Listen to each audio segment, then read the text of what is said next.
Hello, extra time. They point to the league not to get a hug because it damages your reputation. It makes people, when they read it, just laugh at you. The single block, they're playing in the League One and they're playing in the Europa League and they're credit and the game in this country. Maybe we should get Stephen Kenny down to manage the Irish team. Welcome everybody to another episode of the extratime.com podcast. Your host Luke Jordan. Delighted to say Macdara Ferris and Dave Donnelly alongside me again. Lads, how are we? Good, Luke. Not too bad, how are you? Yeah, not too bad. Delighted to say we have Paul O'Hare from the Daily Mirror with us as well. Paul, how are you? Good, lads. How are you doing? All well? Yeah, not too bad. Paul, I'll start with you. I suppose no other place really to start than the last two Irish games. Defeat to Scotland, a nervy win against Armenia. Are we any clearer to how this is going to turn out in 2023 for Euro qualification? No. I think if you go back to, I was looking at it today, like if you go back to every international window under Kenny, and I fully appreciate at the beginning, the COVID issues that he had, that every manager had, like he wasn't unique in that situation. But every international window, there has been, for the most part, a half decent result followed by something, one step forward, two steps back. It's just a recurring theme in every window, and he just seems unable to shake it. I think we all kind of, the start of the summer, the 4 games in June, obviously the first game against Armenia was just a disaster. And then we lose at home to Ukraine. But then the other 2 games were certainly very uplifting and positive. The Scotland game, and then even the draw in Ukraine, which shouldn't be forgotten, or in Poland, against Ukraine, which shouldn't be forgotten that was also a game in which Ireland took the lead and then coughed it up as well. So that's happened in the last 3 games now. So that's becoming a bit of an alarming concern. But certainly leaving the summer, there was kind of hope and a little bit of optimism that things were going the right way. I've been a Kenny fan from the beginning, not without reservation at times. I wouldn't be completely banging the drum. I think he deserves to be questioned and queried on certain things. But the Scotland game there the other night, I think everyone will agree. First half was fine. Second half was disappointing. But I came away from last night's game against Armenia just utterly underwhelmed by it all, and I was quite amazed after the game in the press conference that Kenny was talking it up, as sort of a dominant performance, and how they won well. Like, that's fine. They were winning. They were comfortable at 2-0 after 70 minutes without ever really looking like they could kind of kick on and win by more. And then they get sucker punched like that. And look, I know the place was hopping and at the final whistle when they scored the penalty, and everyone was happy. But I don't think there was anybody leaving there with any kind of sense of, the tide is turning. I think last night just asked more questions, really, to be honest. It's just, it was the maddest game. I don't know where, I really don't know where things stand, because like from a journalist point of view, it was a nightmare, because those kind of late games, you know what it's like those games where there's late drama and you're rewriting all your stuff, but you're also not just trying to account for what happened on the night. You're trying to put some sort of sense of analysis on it all, and it's very hard to kind of come up with that in 15 minutes. But even now, nearly 24 hours on, I still don't fully know what to make of it, which I suppose is my job. I'm supposed to know, but it's just a hard one to put your finger on as to where it's all going. In terms of next year and the qualifiers, can we go into them with any massive degree of confidence that we're going to qualify for the European Championships? Obviously, we don't know the draw yet until next Sunday. No, I don't think so. I think it's just more of the same at the moment. And, I think everybody can see that we're trying to play, a different style of football under Kenny. And I'm fully behind that. And I really, really want to see it work. But 2.5 years in, and we're still kind of, listening to Kenny saying we will get better. And I think everybody wants to buy into it and wants to believe in it. But I think there's also a danger that the longer Kenny keeps talking up his team and the team aren't delivering for whatever reasons, I think that's going to start grating on people as well. Yeah, it's I kind of in agreement with you, Paul. Like, we've chatted before about being optimistic. I remember coming out in Portugal and coming out other games where we've been positive, and that was probably the first game I've ever walked out of a Stephen Kenny game and kind of was underwhelmed, to use your word. Like, you're kind of not sure where it's going sometimes. Like I'll go to you, Mac. There, you're like myself at the game, like going 2-0 up, and suddenly then the blink of an eye going 2-2 against, let's be honest, a very poor Armenian team who, when they got back to 2-2, had they gone for the juggler, they may have won it. Like, I've never seen a team ever in the Aviva Stadium that actually got back to 2-2 or got an equaliser and decided the best thing to do is sit back and get relegated to Nation League C. Like, I've never seen that before in my life. Like, that's incredible, like how they didn't go for it. But yeah, what's your thoughts on the game out there? Yeah, it was. I can't remember certainly an Ireland game, 20 minutes of madness like that was. So like I was kind of going, I'd probably be a bit more optimistic about the Ireland performance before the 2 goals, because I was just going, how did we lose to this team in away from home? And then I was being reminded about how warm the weather was. I think, Paul, you were out in Yerevan for that one. It wasn't like 36 degrees or something. Yeah, it was very hot too.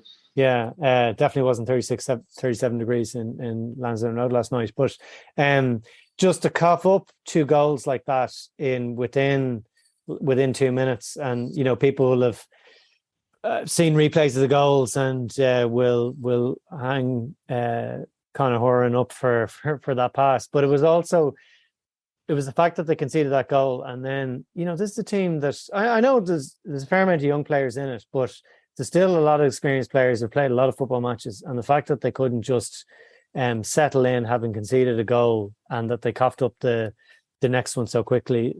People are kind of criticising maybe Gavin Bazunu could have done a little bit more. I think maybe the first goal, Nathan Collins probably should have done a little bit more. I think the ball came through Collins and by Bazunu, but just to give it up, I just couldn't believe that we'd conceded 2 goals so closely. And then you're kind of going, I think if the game had petered out at 2-0 the way Ireland had played, I think everyone would have gone home relatively happy. It's like, okay, we did what we need to do.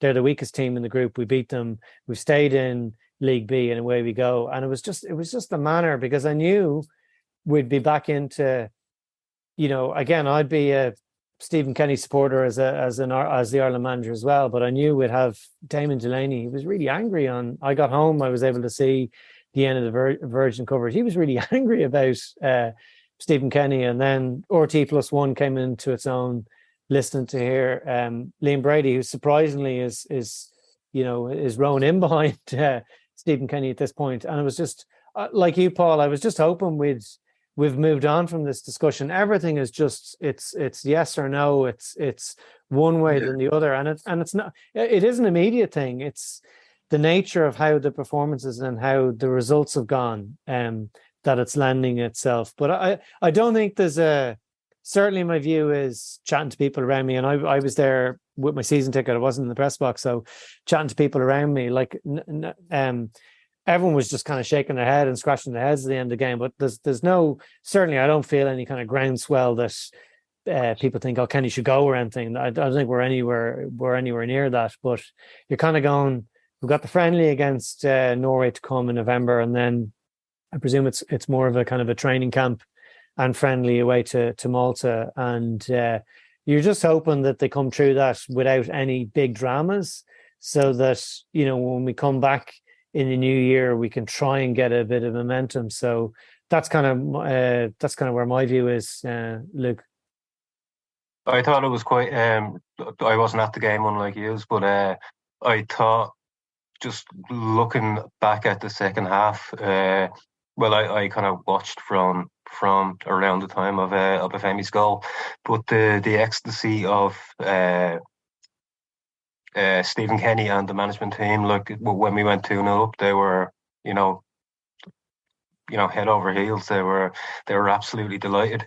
Whereas after that Robbie Brady penalty went in the last minute, it was very much kind of relief and almost frustration that it had got to that point. So it was an interesting contrast, I suppose, between the managerial team's reaction to when they thought the game was done to when it actually was eventually won.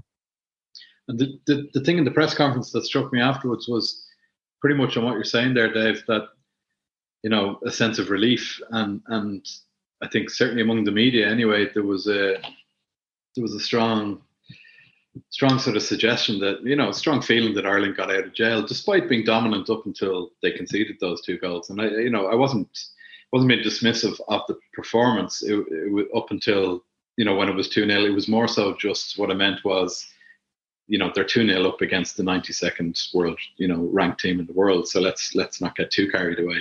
But I was struck by Kenny in the press conference afterwards that there was no hint from him of, yeah, you know, hands up, we got away with one there.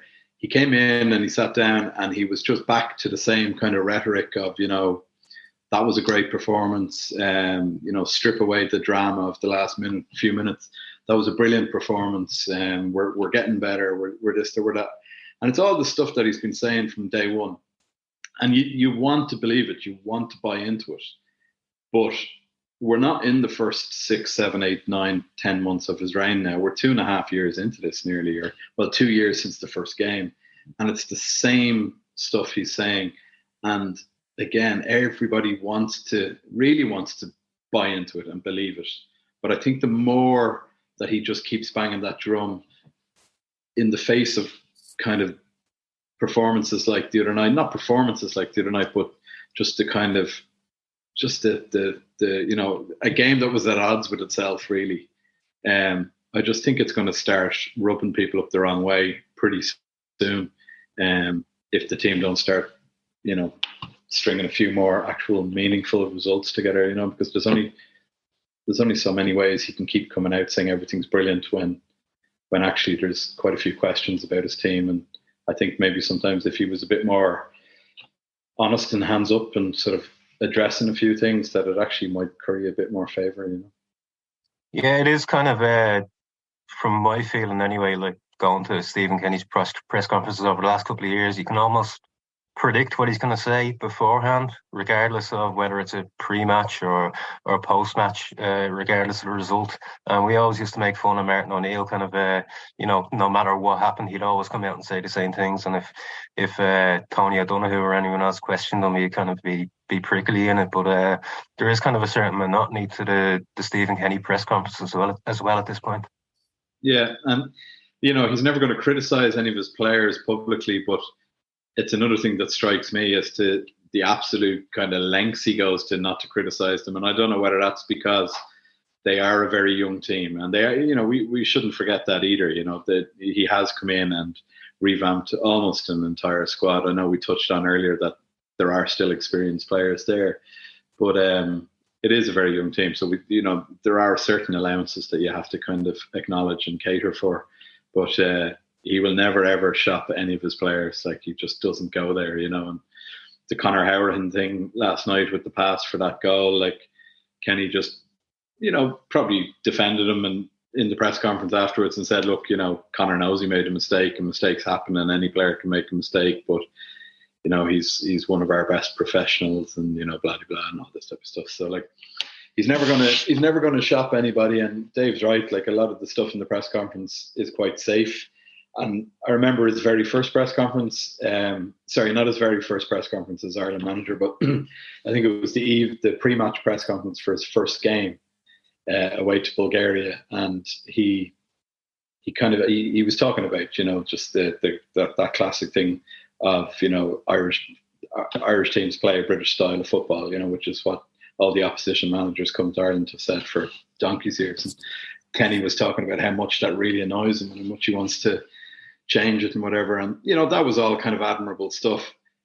And back then it was kind of interesting. We would have heard a lot of that when he was Dundalk manager as well, you know, so we'd be familiar with some of it. But because he wasn't exposed to the same kind of level of scrutiny as he is now, a lot of that stuff was relatively kind of new to hear. But Dave's right, over the 2 years, it's still the same message, which is fine. But you have to marry it up now with a few results for people to properly buy into that message. Otherwise, that message just becomes a bit tired, I think. He did get a bit prickly in the post-match interview with the television. So he the Virgin one, he was kind of, it's a word I've used before with Stephen Kenny, he was kind of ponderous. You know, he was trying to be measured in what he was saying. I think maybe it was coming back to, because he didn't want to criticize players, but where he did he got a raise from Tony O'Donoghue and RT when Tony talked about the youth of the team and the inexperience, and was that kind of missing, and he kind of came in and went, well, John Egan is the captain and he's very experienced. So it was kind of did he in the press conference with the written media, was he relaxed, or did he get a bit prickly at all compared with, I don't know, you'd seen that clip, Paul? I hadn't actually. No, I kind of aware from social media stuff, looking at Twitter before Kenny came into us, that maybe there had been a bit of a prickly exchange or something, but no, we weren't aware of it. Weren't aware of it at the time. He came into us. No, he was fine. He was, smiling and sort of happy, but again, I think it was a little bit too much in a way for the nature of a scrambled win against Armenia. But that's. Do you think the message is, obviously when he speaks to the media, he's getting his message out there to the wider public, but also to the players. Do you think the message maybe is different when he's talking to the players as opposed to when he's talking in a different forum? I don't think the wider message would be any different now. Like, he's very much based on his attacking principles of play, and he's never going to abandon them. I'm sure he probably hammers a few players in one-on-one conversation. Not hammers them, but I'm sure he takes them to task if they need to. He's not going to do that in the media, but I can't imagine there's too much of a different message coming from Kenny. Like there's no question. Like, the one thing that should be noted on all of this is the players are absolutely behind Stephen Kenny. Like, absolutely behind him. The sense of freedom that they have and the new approach to playing and whatever. Like, they are fully behind Stephen Kenny. I have a point to throw in that might cause a bit of controversy, but we'll see. I think personally, from watching the Kenny reign over the last couple of years, and just on the point right there you raised there about Tony said about the young players and lacking experience, I would argue that's the experienced players that's caused the most mistakes when playing. And they're the ones who's put his job in jeopardy more times than I would say the young players. I think the young players have bailed them out more times. Like, even take the last two games. Like, you look at, say, for example, obviously Howden. I won't even repeat the expletives I said when he. Anyway, but what he did, and then even Alan Brown, who's over 300 appearances playing in England, should know much better than to jump on top of a footballer in the penalty box. You know what I mean? Like, they're experienced pros. That's not an 18, 19-year-old making that mistake. They're experienced pros. I don't know who wants to pick that point up, but like, I think, to be honest, it's experienced players. Even Doherty for the first goal, well-established footballer playing Premier League football a long, long time, should not be getting beaten in a 1v1 like that, and then a player clipped the ball across the box. That's not a 19-year-old fullback getting done. Like, that's my own personal opinion. I think a lot of the players who let him down, not the young lads. If anything, it's actually experienced players. But I don't know who wants to jump in there. Well, what I'd say about Doherty, I think that comes back to the point of picking players who weren't really playing. And it's this balancing act between, players that, have done well from in the past, but are not getting a lot of game time. But like, we're now into end of September, start of October, and, players haven't really been playing much. And Doherty, he'd a run out in a Champions League game. I think that was probably it. And, you're looking at that first goal in Scotland, and criticism kind of rightly placed on him. I think a little bit of that, Luke, is probably our expectations are lower on the younger players. So that's why this was the first time you heard criticism, certainly in an Ireland performance, for Gavin Bazunu, because I think he's been excellent, but there's also a little bit that we're probably a little bit more forgiving for younger players. And as they play a few more games, then our expectation rises, and then when they don't meet where we think they are, then that's where the criticism comes. But we certainly had that for some of the senior players. But I think Egan was excellent in terms of his goal scoring. He's now become the Shane Duffy, and I think that's probably, the age profile of the squad is still really good. But it's, Paul, as you said, it's like, we're still talking as if he's only coming into the job. And as you say, like, we've it's been amazing that it was like so few wins within the UEFA Nations League, and there's various reasons for earlier on in the position. But it's really bad that we're still here, and we're probably lucky that we're still in Group B, and we've probably done enough. I know the ins and outs of the playoff system. So if we finish third, that if things go the way we are, we'll at least have a backup of a playoff for the Euros through the UEFA Nations League. So we might be very thankful of that very, very late Brady goal, even if Paul was given out that he had to rewrite his match report for the second or third time at that point. Yeah, I shouldn't harp on about that, actually. Speaking of Brady, then I suppose to turn it into a positive, we'll go to you, Paul. Obviously, long time out injured, stop-start, I would argue, since probably 2017. In and out of the side, hasn't really been a consistent figure since the World Cup campaign. And obviously, look, not ideal, obviously, said going back to 2-2. But if you wanted to have a nice moment for a player, probably deserved and was probably for Robbie Brady, and getting that winner for him, that'll do him the world of good. Yeah, it was brilliant. And I remember looking at him on the big screen last night when he scored, the close-up of him celebrating. And it just reminded me of something that I was struck by during the week when, I think it was at the very start of last week before the Scotland game, Brady was up for media interviews on the first day, and just haven't seen him around the team in a while. And I was struck by how much older he looked. He's only what age is he? 30, is he? Or is he? Yeah, he's 30. He'll be 31 now in January. 31, yeah. I was kind of struck by. I just thought he looked a bit older. I know he's only 31, but to have him back, it's that kind of classic new signing stuff almost, And I thought he was really good. I thought he was himself and Obafemi. I thought were very good last night.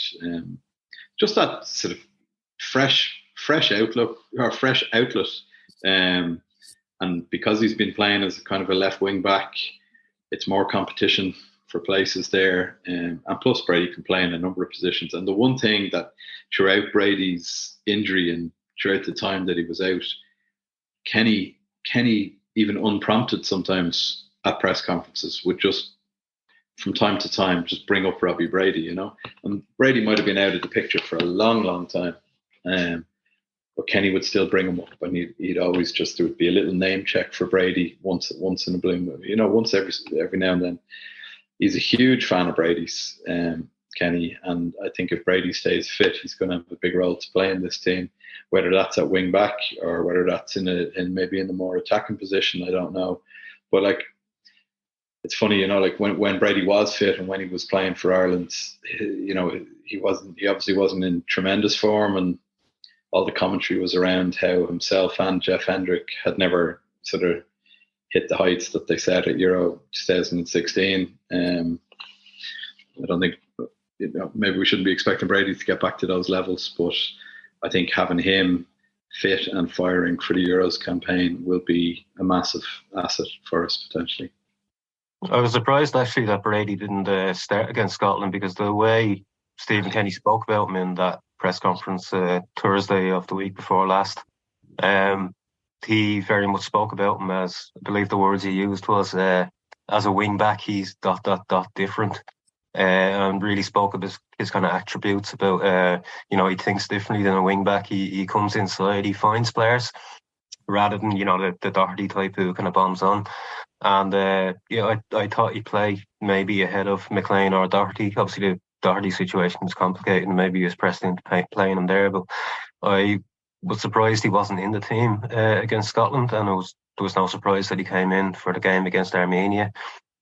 But just to pick up on Luke's point from a couple of questions ago, just in terms of the age profile of the squad, I know apart from, Brady, who obviously has a huge point to prove after basically being out for 2 years, and James McLean, who, we know will run through walls no matter what for Ireland.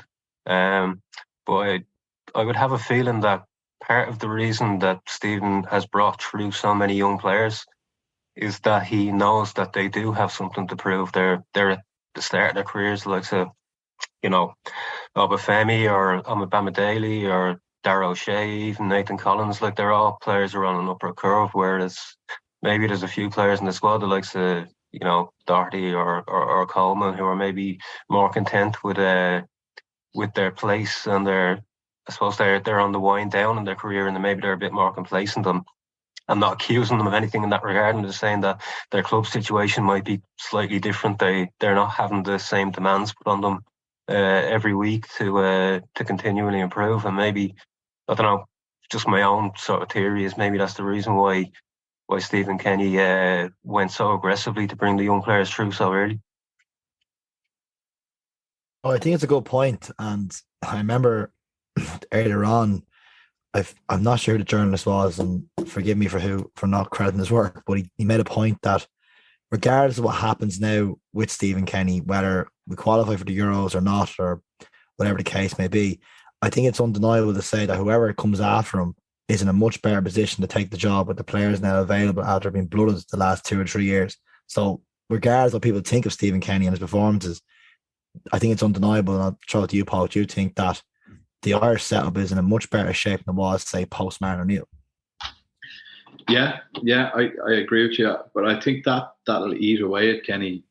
Kenny wants to go to the Euros. Of course he wants to go to the Euros. He's the Ireland manager, but he really, really wants to be at the Euros, with Ireland. It's almost an obsession. But there's the danger, I think, for Kenny that if we keep muddling along in some of these international windows with an encouraging performance, and then it might necessarily be a defeat, but it could be thrown away another lead and settling for a draw. That 1 step forward, 2 steps back that we spoke about earlier on. There's a danger, and I mentioned this in the thing I've done for tomorrow. Like, there's a danger that Kenny could be remembered as the enabler for somebody else, if you know what I mean. That he's the one who did all this kind of the hard work by finding players, introducing players, blooding players, sticking with them, backing them, whatever, and improving them as international players, because the one thing that these players are getting is very, very good coaching at the senior international level. But there is a danger. We said it earlier on, you can't go into this Euros campaign at the moment. And look, it's wait and see who we get in the draw. You can't really go into it you can go into it with hope, but you can't go into it with any massive confidence that, we'll come first or second in the group. And that will probably eat away at Kenny, that he doesn't want to be remembered as the manager who introduced all of this and didn't get to see it through to a tournament, But there's every chance that he could be the manager who tees it up for the next person in, with all of these players.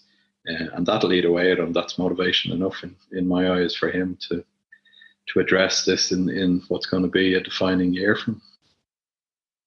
A modern day own hand. Is that what he might become known as? The neighbour for Jack Charlton.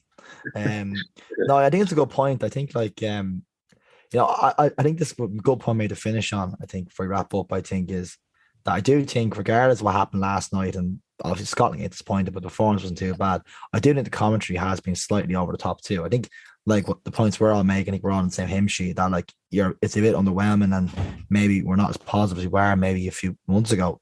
But I think some of the commentary, like by Dame Donnelly, for example, has been way, way over the top. I don't know what anyone else thinks, but like scathing criticism, I think, is a bit too far. I think, in my opinion, I think every manager deserves to be criticised, but I think in terms of, like I said, some of the commentary, I think people who have been entrenched in their views of Kenny are using this to reinforce their views. If that makes sense. I don't think the performances are drastically bad. I think it's just they're trying to use the kind of, I don't know, they're trying to entrench their views. It's like it's unfortunately with Steve. I think it doesn't matter what happens. Every game's a civil war, and I don't know when it's going to come to an end. I think. Sorry, I don't mean to jump back in, but I think it goes back to what we were discussing earlier on in terms of the message that Kenny sends out. I think some of the people who are anti-Kenny are just kind of tired of listening to him, if you know what I mean. Tired of listening to kind of all the Kenny probably hasn't helped himself at times with some of the things he said. Like when we beat Qatar in that friendly, and he came out and he said he wants to win the Nations League group. Like, the draw wasn't for another 2 months. Like, I get what he's saying, and I think the players can buy into that they see their manager being ballsy and talking about this and that, and we're going to do this and we're going to do that. But if you're going to adopt that approach, you have to start backing it up, because he's had 2 Nations League campaigns. And the first one we discussed earlier on was just COVID hit and whatever. He had a World Cup campaign that was over after 2 games, and he's had a pretty grim nothing of a Nations League just now, bar the Scotland win at home. The rest of it was just mediocre and bland, real vanilla stuff. So if you're going to come out with all these big grand statements, you have to start backing them up at some time. Otherwise, it's just noise and talk. And it's just a gut feeling. I don't know this. I don't know for certain at all. But I would suspect that's why the critics like Damien Delaney and others are quite kind of entrenched in their views about Kenny, is that they're listening to the manager talking a good game and kind of, but he's not really, he's talking the talk, is he walking the walk type stuff. And, after 4 competitive wins and 21 attempts, the stats would suggest no. So I can get the frustration on that. If Kenny wasn't so bullish in his views on everything and was, maybe kept a lid on them at times, maybe they mightn't be so they mightn't go after him in quite the same extent. But I think when you're making a rod for your own back like that, I think you have to be able to take the criticism. Yeah, I think that's a fair point. I think it's amazing how we've gone from a manager not so long ago with his rhetoric, and we don't have the players, to a manager now who's just probably overly optimistic. It's like just chalk and cheese, how we've gone from one extreme to the other. I think I'm not sorry, I don't mean to jump in again. I'm not knocking him for that. I think it's great to hear. I think it's great to hear a manager with absolute conviction in what he can do. Absolute conviction in the players. I love the way he talks about the players. I love that he believes these players can play in a different style. But I just don't think you have to do it every single time. And it goes back to what Dave was saying about the predictable press conferences. You do almost know what Kenny's going to say going into every press conference, because it is the same message. So you can say all the right things, but maybe pick your moments to say it rather than having to hammer it home. Because it almost smacks of you're nearly trying too hard sometimes, I think he's always been like that, and I think maybe the likes of Richard Dunn or Damien Delaney, anyone who's criticised Stephen Kenny, they don't really know him the way fans of the league and Irish football fans would know him. And even going back to his Dundalk days, ahead of European games, head of Zenit, head of Legia Warsaw, he was always like this, and he was always bullish, and he always says that we have the capability to win every game. Maybe when you see that and you don't really understand where he's coming from, it can seem a bit jarring. Yeah. No, I think it's a fair point. I think, lads, we could hear another 2 hours talking about Stephen Kenny and the Republic of Ireland team. I think we might park it there and come back to maybe look back at this in November when we play Erling Haaland and the boys in the Aviva Stadium. Paul, thanks for coming on. Really appreciate it. Get in touch. You can email us at extratimelive@gmail.com or tag us on Instagram using the hashtag League of Ireland, or tweet us at ExtraTimeNews. Let's do it. And now we're delighted to say Ruaidhrí Higgins joins in the podcast this week. Ruaidhrí, how are you? Not too bad, lad. Yourself? Yeah, not too bad. I suppose before we get into the Derry City stuff, I might have a quick chat about the Irish games that's gone on. Ruaidhrí, we all know you're involved in the setup yourself, but how did you find the last 2 games? Do you think, are we more clear where we're going in the future, or are there more questions still to be answered? No, well, I think the Scotland game hinged on real key moments. I think we showed what we're capable of for large periods of the game, and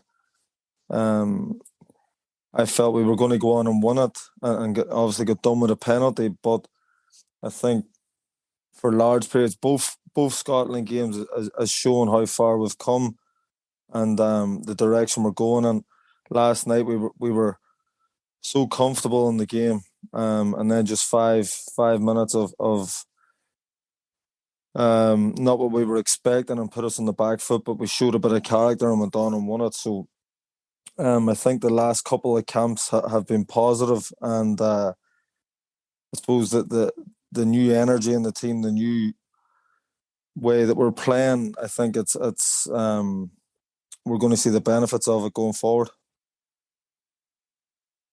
And Rory, you were opposition analyst for Stephen Kenny, the backroom team. I suppose if I can pivot to Derry City, I'm not asking you to tell me all your trade secrets, but just how much opposition analysts do you do for the League of Ireland teams? Obviously, you have access to the likes of Huddle and Y Scout. And is there how much do you give the players? I'm sure you're not looking to overload them either. No, well, listen, it's not just us. Every club in Ireland, I can guarantee, are doing their homework on the opposition, because the game's changing all the time. There's new trends, there's new ways of playing, and you have to be on top of it. Conor Lugry, young coach at Derry, is doing it for us at the minute. He's fantastic. He's getting better all the time, and it's great to have it. You need it. And I think if you're not on top of it, you can get caught out. So it is really important. And how much do we give the players? We probably have two shortish meetings a week, 10, 15-minute meetings based on the opposition. That's how we do it. Other clubs might be different. There's no right or wrong way, but opposition analysis is very, very much part of the game, and will continue to be so. Just on the game last night against Armenia, Ruaidhrí, like obviously you mentioned the 5 minutes madness, and Stephen mentioned it as well. As a coach, have you experienced yourself something like that where you're so comfortable in a game and suddenly in the blink of an eye you've gone 2-2 or something similar? And as a coach, how do you react to that in a game? If you can try to picture yourself in a situation like that. It's very difficult. We've had periods, we've had games this year where we've been completely dominant in games and maybe give up a silly goal or whatever and put yourself in the back foot. And it's a sucker punch to the players. You start asking questions, how are we in this position when we've been so dominant for so long? And but again, they bounced back, they showed a bit of character and got the job done. And I think it's easy for people to jump on, I suppose, the 5 minutes last night and pick holes in it, but the other 80 minutes in the game, or 85 minutes in the game, was good. A lot of it was very, very good, particularly first half. And I think, again, I mentioned the Scotland game, there was so much positives. I know that's what results in winning games, I understand that, but I think the team has come a long, long way, particularly in the last year or so. And before we move on to Derry, I suppose, just a quick word on Brian Maher. Have you spoken to him at all since last night? He obviously very disappointed that he knocked down the penalties. Yeah, we spoke briefly today. He was on his way back. He's travelling home. Brian's had an outstanding campaign. We took him from Bray, where he was in the first division for a couple of seasons. He had undoubted quality, but I think, particularly in the last 2 months, he's elevated his game to a new level. He's the modern day goalkeeper, really good hands, good feet, and he's been a revelation for us, to be honest with you. I personally don't feel that he gets the credit he deserves, and I think he's got a really bright future in the game, and hopefully it's with Derry City, but it wouldn't surprise me, given his talent, that clubs, even European clubs, because of his style, become interested, because I do feel he's at that level. Rory, you have another trip to Dublin on Friday. You're playing Luke's beloved St. Patrick's Athletic on Friday night. If you can get the win, you'd cut the gap with Shamrock Rovers, who really kind of set the benchmark in the last 2 seasons as champions, just like Dundalk had done in the previous years. And Rovers had kind of gone head to head maybe kind of 3 years ago, winning the cup. Like, how pleased are you with where your team are, that you're very much challenging Rovers up the top of the league? You knocked them out of the cup. You're in the FAI Cup semi-final. How pleased are you that your team is challenging at that right top end in your first full season in charge? Yeah, delighted. As you said, it's our first full season. I think it's been great. The players have been an absolute dream to work with. The staff, Alan Reynolds has been fantastic. His experience has been huge for me, but all the credit goes to the players. They work extremely hard. There's a real bond in the group. They're all good people, so We're delighted with the direction we're going on. But as you said, Shamrock Rovers are the benchmark. They've been the back-to-back champions playing in European group stages. So it's up to the likes of us and Pats and Doc, the chase and pack. They close that gap, and I'm sure, I know we're working extremely hard. I'm sure the other clubs are working extremely hard to do that. It's not an overnight fix. It was never going to be an overnight fix, but we're very comfortable where we're at, and we'll work even harder now over the next 12 months to close the gap further. You don't get into the position that you are in without having excellent players, and the likes of Will Patching and probably Connolly as well are the standout players, certainly for me, when I look at your team play. And what's it like to have those kind of working with those caliber players who've really kind of lifted your team, particularly the second half of the season?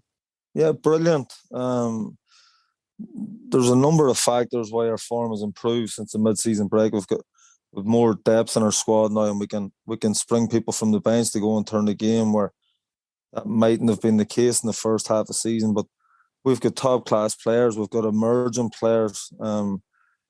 We've the likes of Ryan Graydon, where we took from Longford in the summer. We're not just going for let's get the best players in the country and get them in the team. We're looking for players with huge potential as well. Brandon Kavanagh, Brian Maher, Ryan Graydon, Cian Kavanagh, these types of players as well. So we're trying to get the balance right in the squad, and we want to build we want to build this for over a longer period of time, and not just the here and now. But it is important to win games here and now, and the likes of Mark Connolly, the likes of Patrick McElhinney, Michael Duffy, lads who have been there and done it. It's really important to have that in the group as well.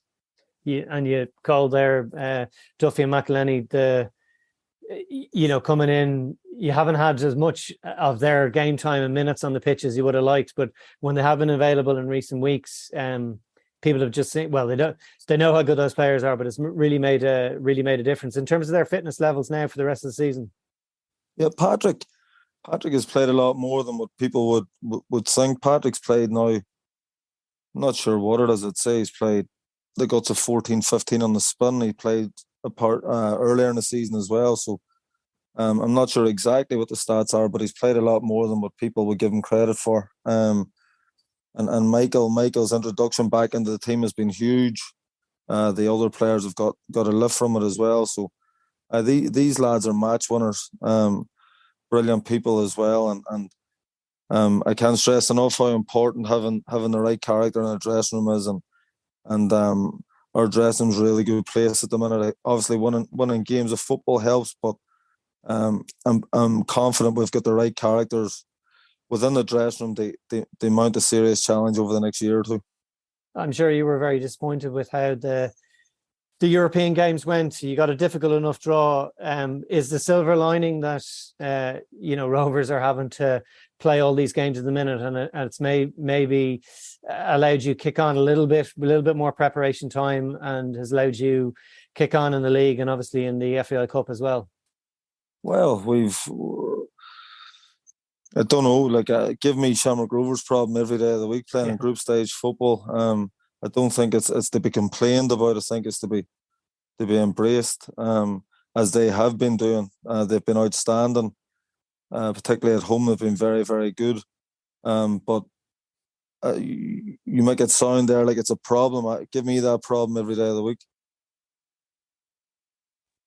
Just what Macdara touched on there very about the injuries, and I suppose obviously Michael Duffy coming back in after a sustained period out of the squad was obviously, I can imagine, frustrating. And you think you're getting back to kind of full squad selection, and suddenly then the news comes out this week about Kieran Harkin's ACL. Like, how frustrating is that now when you're coming into the FAI Cup semi-final and another injury hits? Well, Kieran, if we're being realistic, he probably wasn't going to feature this season. He was just getting closer to full fitness, but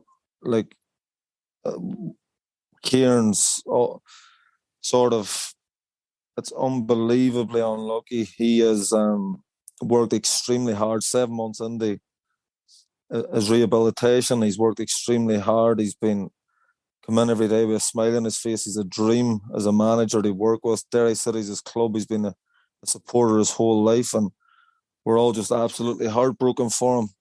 Really, really heartbroken in a knockout situation and training, and he's done it again. So he'll go and see a specialist soon. But we'll get around him, the players, the staff, the supporters, and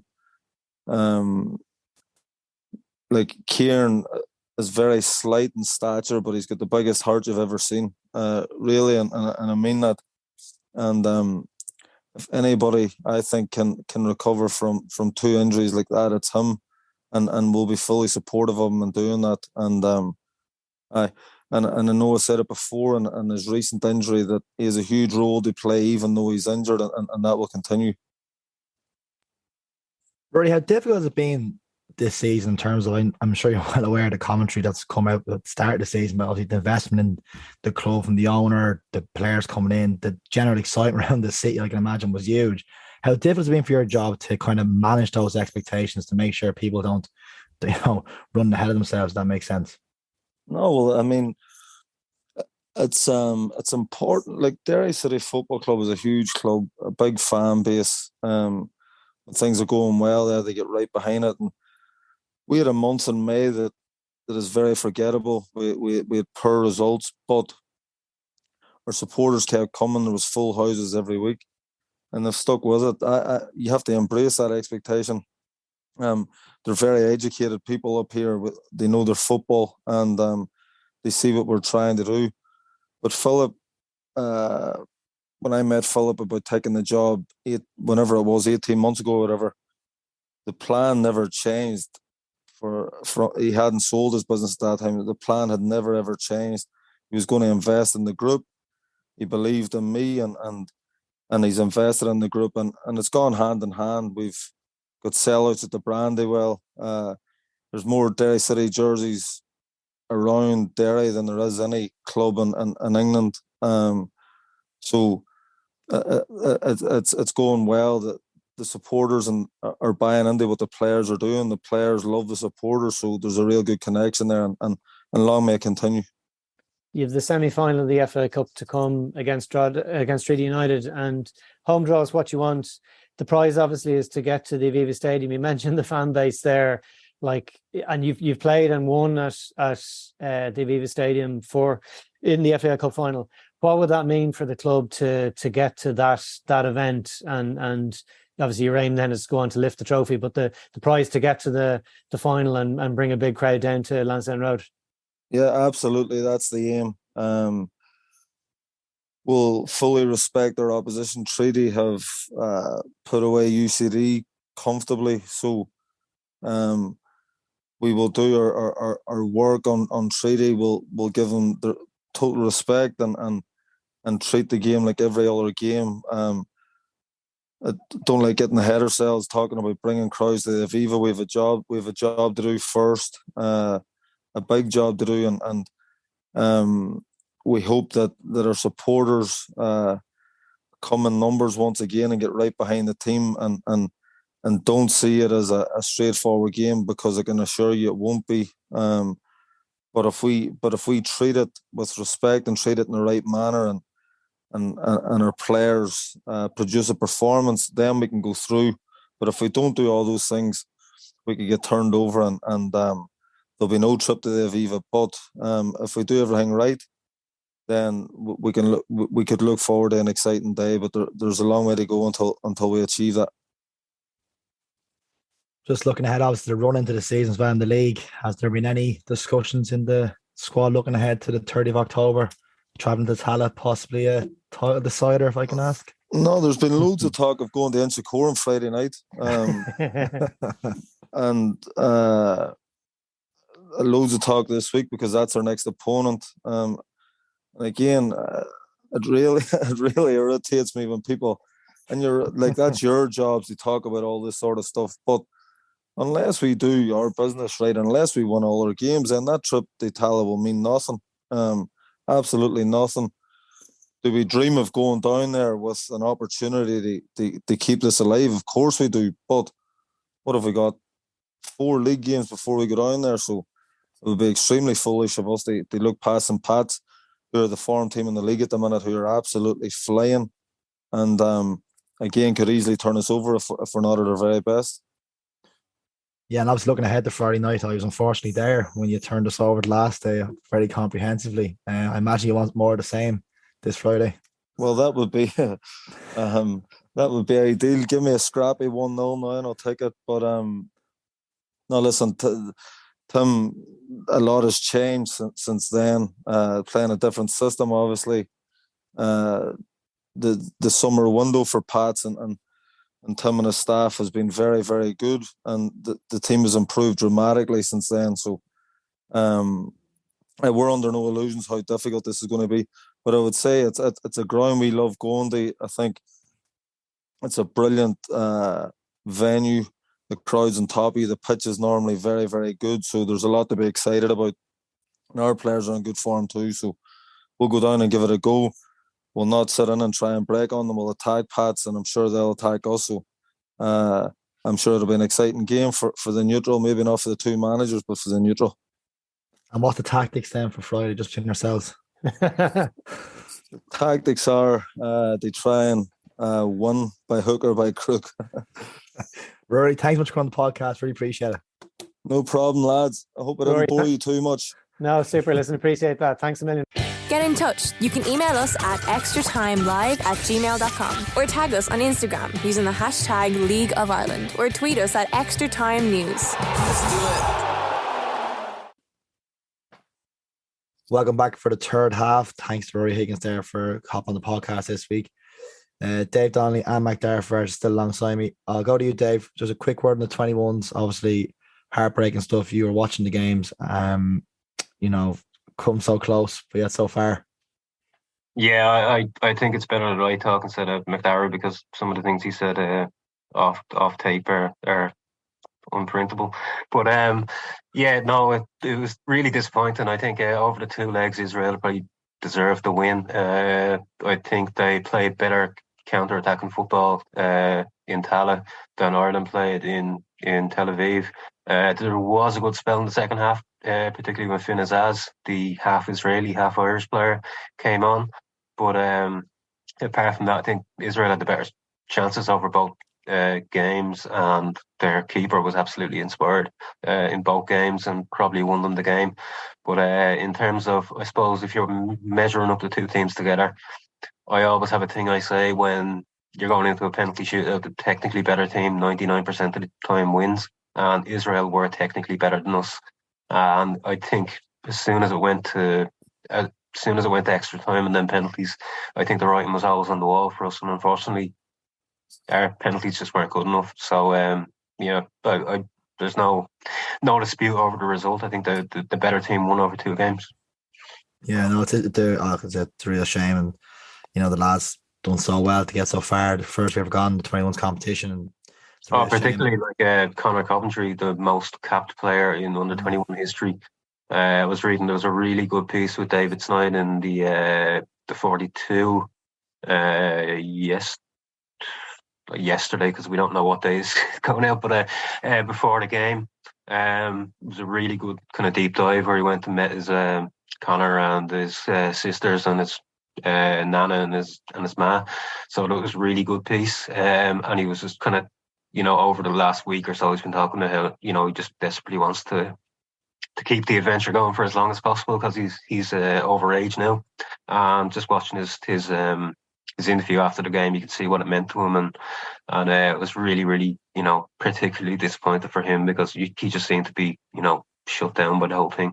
So it would have been great to see these players go to another 21 championship, but it just didn't happen. So unfortunately, but so many players in that squad are going to go on to better things. So I think we can be really excited either way. Yeah, and I think Conor Coventry's definitely one that I think I'd be very surprised if he's not in the senior setup the next year. I think that's a guaranteed one to jump in. A favourite Stephen Kenny's too, particularly in that whole midfield department where sometimes we're a little bit short. In the show there the other night with Josh Cullen missing, we're a bit short there. I think the plan for Coventry, like small ball before, was to go out on loan to the championship, probably at Christmas. So it'll be interesting to see how he gets on there, and if he's performing at that level, then he's more than good enough to come into the senior setup. So it's it's an exciting time for us at the moment. And before we finish up, I suppose we'll just have a quick look through the results from last weekend. The League of Ireland, again, wasn't many games due to the international call-ups, but really quickly, Shells 0, Shamrock Rovers 0 last Thursday, Finn Harps 0, Bows 2, and Rovers 1, UCD 0. Needed win for Shamrock Rovers, especially after kind of maybe a patchy part in the league. Macdara, what do you think? Yeah, they played their 2 games in hand in Derry City during the international window and got 4 points. Didn't really deserve much more out of the Shelbourne game, which was a pretty uneventful game in Talca Park on Thursday night. And then they were well worth their win on Monday night against UCD, although UCD did play well. But it means the Rovers are 5 points clear with 6 games to go, which is a good position to be in. At the other end of the table, though, it leaves UCD just a point clear of Finn Harps. They've got 6 games to go, and I got a chance to talk to Andy Myler after the game, and he talked through, how he felt his team had bounced back from they'd obviously been knocked out of the cup the previous week. Talked a little bit about a couple of players that is in his squad, including Dylan Duffy, who was part of the Rovers 2 team in the first division a couple of years ago. And kind of looking ahead, the very last game of the season will be UCD will welcome Shamrock Rovers to UCD Bowl for the last game of the season. And I kind of put it to Andy at the end that he's a Rovers man. I suppose just put it in context that he would have gone to Milltown as a kid with his dad. He played for the team in 2006 and was part of the backroom team in 2011 when they got to the Europa League. So I was kind of suggesting that maybe he'd be happy that Rovers would have won the league there by then and they might take their foot off the pedal, because they did lose to Waterford and Bohemians last year when they had won the league at that point. But he wasn't having any of it, so we can listen to Andy now. Your reflections on the game, what was the game plan coming into the game? Was it to try and contain Rovers, and you had chances in the game? Alan Manus had to pull off a couple of saves. Yeah, I suppose coming into the game, we'd obviously, the last 2 matches 3-0. Yeah. We needed to be a little bit safer in terms of how we went after the game.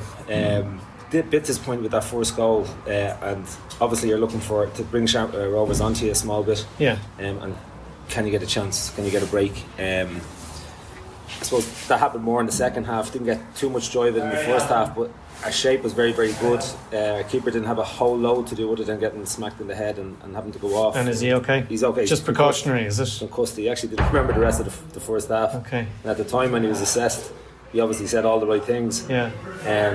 But then you had another look at half time and just had another look at half time, exactly. And great. Yeah. Wasn't right. So. But from our point of view, the game had gone all right in the first half. We're still in it, like a sloppy goal. But I suppose, listen, we're at one end of the table, Rovers are at the other end, and you see the players that bring on. There's a pull from resources, so you have to go after these games in a certain way. So I thought we did it really well. Could have showed a little bit more composure at times in the first half that we probably showed at times in the second half. But like I say, we're learning all the time, and that's a much better performance from us in the 3 games against Rovers. So we're okay with that, and okay what that will mean for the rest of the season as well. And you were obviously looking for a bounce back after the cup game down in Limerick. You had a bit more time to work on it with the extra few days. Yeah, which probably helped. Yeah, absolutely. Listen, we had to lick a few wounds after the cup game for sure. Wasn't our finest outing this year, and the lads probably feel like they left them behind them there. So, but I think they regrouped really well, because 5, 6, 7 weeks before that, the cup game were really good. Yeah, really good performances. So. We're happy enough with really happy with how we bounce back and get heads back into the right space, and we just need to recover now for the rest of the week and get that Bows now on Friday. I thought Dylan Duffy was particularly good on the night. He had a couple of great chances, and he caused Rovers that back 3 a little bit of difficulty. Yeah, listen, he's a powerful runner, has some really good quality on the ball and a great left foot, so he caused anybody problems, and he's got better and better and better as the season's gone on. So plenty of interest in Dylan, and he'll definitely have a big future in the game, because listen, Rovers have a lot to say in that in terms he's developed here. So we've seen him for the first year. He obviously playing his senior football with us now, and he's really kicked on, so that's all we'll be asking him to do. But yeah, he's a handful, and he's a handful again tonight. And you were missing Thomas Lanigan, who's on under-19 duty. Like that's Rovers are missing a couple of players, but they have a squad that can kind of cope with it. That's the more. difference in terms of, like, Tommy Lanigan with the 19s or Andy Lyons with the 21s. There's guys that you can just slot into those things seamlessly. So yeah, it's a difference. Like from a ratio point of view, we hurt more. But again, I suppose when that happens, we don't really mind it too much because we can know what the philosophy is of the club. Somebody else gets a chance. And the guys who came in tonight and started having and Alex Nolan was really good. Dylan played up top, which he hasn't been doing, and left really good. So from our point of view, all good. And who knows, whether Tommy makes a difference in a night like this, you don't really know. It's hard to say, but we have him back for Friday, so we're back to full strength. Yeah, and so that game's in Dalymount. You've 6 games to go now. You're a point clear of Harps. It's like, I don't know if you get 6 cup finals, but like the run-in is there ahead of you. You know exactly. That's how we described it to the lads. 6 cup finals. After the cup quarter final, because that's what it's like every week. You have to go out and try and win a game. We've said it a couple of times. I'm not sure you can draw your way to staying up. You have to win games. And we need to get, we have Harps obviously in the second last game. It's a massive game, so we need to win as many games as we can. So we came here tonight with a game plan to try and win it, not just get a draw. And we'll do that again on Friday as well. So 6 massive games ahead of us. But they're scrapping for their lives, which you've seen in all the in the league games so far. That's all we can ask of them. Whether that ends up being enough and we have enough quality to do that by the end of the season, fine, we'll take it either way. But once you get that, once we're getting that effort, which we have been Herculean over the last few weeks, will be grand. The final game of the season is against Rovers at home. I know you're a Rovers man, so you'd be hoping Rovers will win the league, but if Rovers do win the league, there might be a different atmosphere than if they're going for actually having to get a result. So listen, it's hard to believe, and you won't believe this as a Rovers man, but I don't care if Rovers win the league, to be honest, this year. Who knows if they come to the bowl on the last night needing to win. There's more pressure, so you don't really know. Won't look too far into the distance on that one. If it all ends up, put it this way: if Rovers win the league and we stay up, I'll be happy. But I'm not going to think that for another 2 months or whatever. So that's where we are with that one. Fair enough. No, thanks, Andy. Andy, UCD always seems to get written off at the start of the season, and then you're written off again when Colin Whelan got injured and Liam left for Italy. But your form since then has been really, really good. Enjoy is probably the wrong word, but you must be pleased with how your team have done over the last couple of months. Oh, enjoy is the right word. We've enjoyed it. You said, even though, at times it seems like more of a struggle, it's certainly harder work for everybody, players and coaching and everything else. Everybody has to go up a level as such, but we've enjoyed it, and we'd say this: we'll take where we are in the Premier Division every day, just playing the Premier Division. It's such a good grounding for the young lads in the squad.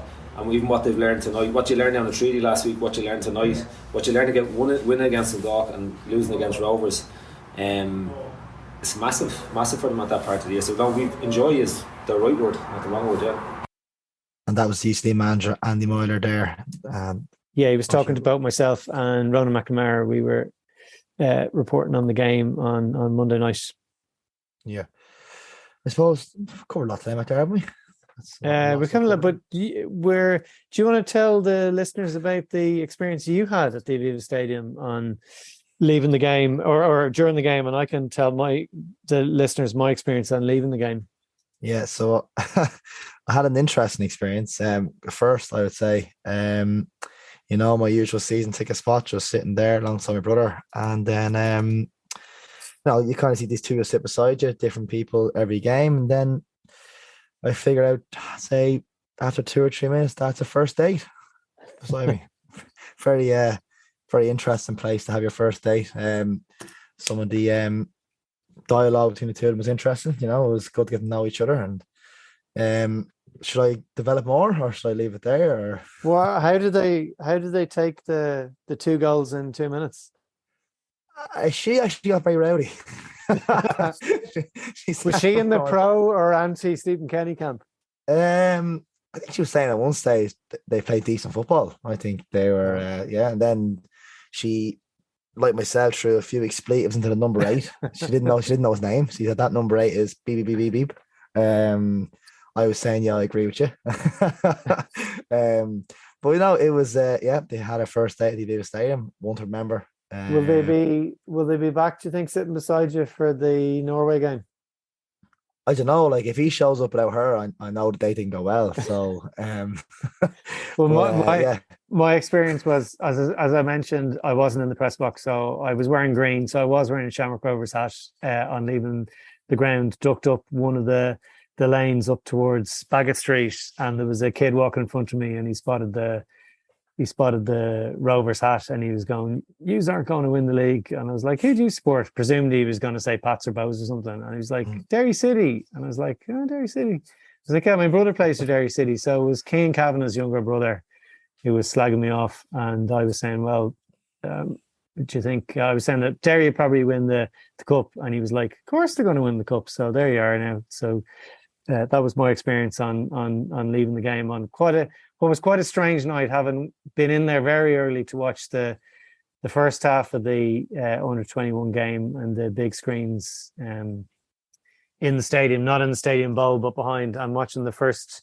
15 minutes on my phone, and then kind of watching the penalty shootout on various people's phones, trying to work out who was actually, I was buffering as you had 44,000 people trying to get onto RTE Player, and then having the experience of that 3-2 game. So certainly it was a very memorable trip to the Aviva Stadium this week for both of us, Luke. Yeah, that was so if you're listening out there and if you were the date beside me, let us know how you get on. Give us a tweet, see how you get on to your date. We'll leave it there. I'll say something, I get in trouble now in a sec. Right. Well, give the fixtures for this weekend, guys. St. Patrick's Day versus Derry City, as we well know. Bows UCD. That's the one I'll be going to in the press box on Friday. Yeah, looking forward to that one. We have Dundalk Drogheda, Loud Derby, Finn Harp Shells, and Sligo Rovers versus Shamrock Rovers on Saturday. And in the first division this week, we have Waterford Cove Ramblers, Treaty United Galway, Wexford Bray, and Athlone Town Longford. And actually a Monday night game too, Longford Town versus Waterford on Monday night. And finally then, in the Women's National League, we have Galway United v DLR Waves, Shells Cork City, Athlone Town, Wexford Utes, Peamount Bows, and Sligo Rovers, Treaty United. Macdara, thanks very much. I enjoyed the show. Thanks so much. Yeah, that was a long show today, actually. Very long show. We kept it a little bit over an hour, I think. No, Stephen Kane does it to you. Thanks to Ruaidhrí Higgins. Thanks to Paul O'Hare. Thanks to Dave Donnelly. And we'll chat to you all next week.